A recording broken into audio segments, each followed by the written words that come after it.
Jérémie, chapitre 14. La parole qui fut adressée à Jérémie par l'Éternel à l'occasion de la sécheresse. Juda est dans le deuil.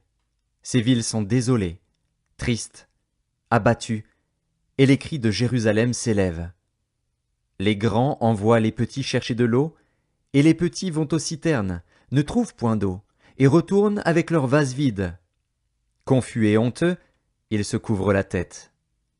La terre est saisie d'épouvante, parce qu'il ne tombe point de pluie dans le pays, et les laboureurs confus se couvrent la tête. Même la biche dans la campagne met bas et abandonne sa portée, parce qu'il n'y a point de verdure. Les ânes sauvages se tiennent sur les lieux élevés, aspirant l'air comme des serpents. Leurs yeux languissent, parce qu'il n'y a point d'herbe. Si nos iniquités témoignent contre nous, agis à cause de ton nom, ô Éternel. Car nos infidélités sont nombreuses, nous avons péché contre toi. Toi qui es l'espérance d'Israël, son sauveur au temps de la détresse, pourquoi serais-tu comme un étranger dans le pays, comme un voyageur qui y entre pour passer la nuit? Pourquoi serais-tu comme un homme stupéfait, comme un héros incapable de nous secourir? Tu es pourtant au milieu de nous, ô Éternel, et ton nom est invoqué sur nous. Ne nous abandonne pas. Voici ce que l'Éternel dit de ce peuple. Ils aiment à courir çà et là, ils ne savent retenir leurs pieds.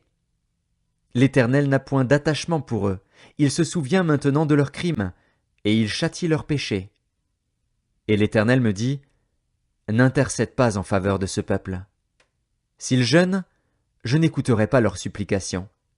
S'ils offrent des holocaustes et des offrandes, je ne les agréerai pas, car je veux les détruire par l'épée, par la famine et par la peste. Je répondis, ah, Seigneur Éternel, voici, les prophètes leur disent, vous ne verrez point d'épée, vous n'aurez point de famine. Mais je vous donnerai dans ce lieu une paix assurée. Et l'Éternel me dit, c'est le mensonge que prophétisent en mon nom les prophètes.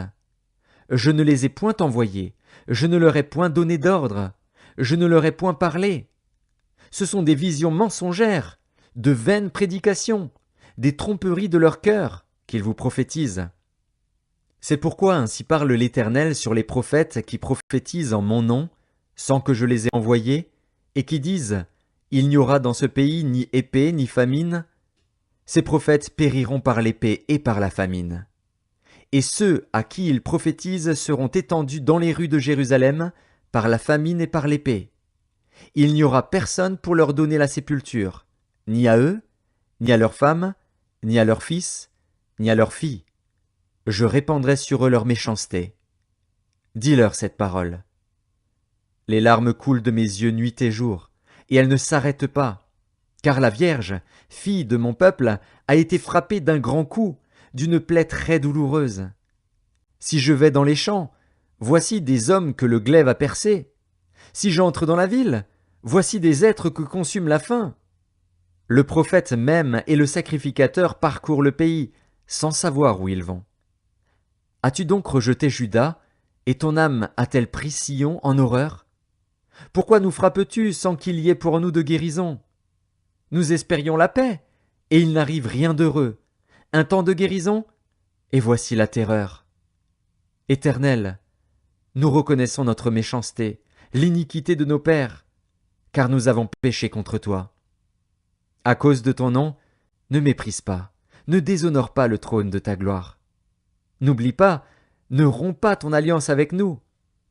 Parmi les idoles des nations, en est-il qui fassent pleuvoir?